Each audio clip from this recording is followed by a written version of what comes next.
శ్రీమాత్రే నమః. ఈరోజు 152, 153, 154 శ్లోకాలు చెప్పుకుందాం.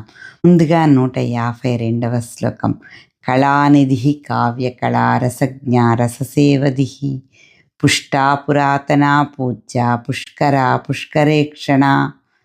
కళానిధి కళలకు నిధి వంటిది, కావ్యకళ కవితారూపిణి, రసజ్ఞ సృష్టి ఎందలి సారము తెలిసినది, రససేవది ఆనంద ఘనస్వరూపము, పుష్ట పుష్టి కలిగించినది, పురాతన అనాదిగా ఉన్నది, పూజ్య పూజింపతగినది, పుష్కర పుష్కరమను తీర్థస్వరూపమై అంతటా వ్యాపించి ఉన్నది, పుష్కరేక్షణ విశాలమైనటువంటి కలువల వంటి కన్నులు కలిగినది.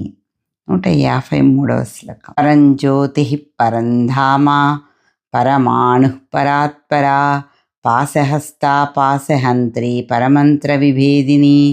పరంజ్యోతి చాలా ప్రకాశవంతమైనది, పరంధామ శాశ్వతమైనటువంటి స్థానము కలిగినది, పరమాణు అత్యంత సూక్ష్మమైనది, పరాత్పర శ్రేష్ఠులైన వారికన్నా కూడా శ్రేష్టమైనది, పాశహస్త పాశమును హస్తమును ధరించినది, పాశహంత్రి జీవులను సంసార బంధనము నుంచి విడిపించినది, పరమంత్ర విభేదిని శత్రువుల దుష్ట ప్రయోగాలను మంత్రములను హరించినది, పటాపంచలు చేయనది.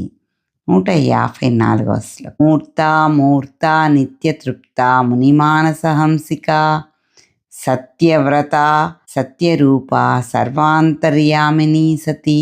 మూర్త అంటే రూపము, రూపము కలిగినటువంటిది. అమూర్త రూపము లేనిది. అనిత్య తృప్త ఎల్లప్పుడూ తృప్తితో ఉండునది. మునిమానస హంసిక మునుల మనస్సులందు విహరించడి హంసరూపిణి. సత్యవ్రత సత్యమే వ్రతముగా కలిగినది. సత్యరూప సత్యమే రూపముగా కలిగినది. సర్వాంతర్యామిని సృష్టి అంతా వ్యాపించినది. సతీ దక్ష ప్రజాపతి కూతురు, శివుని అర్ధాంగి అయినటువంటి సతీదేవి. తర్వాత 3 శ్లోకాలు తర్వాత వీడియోలో చెప్పుకుందాం.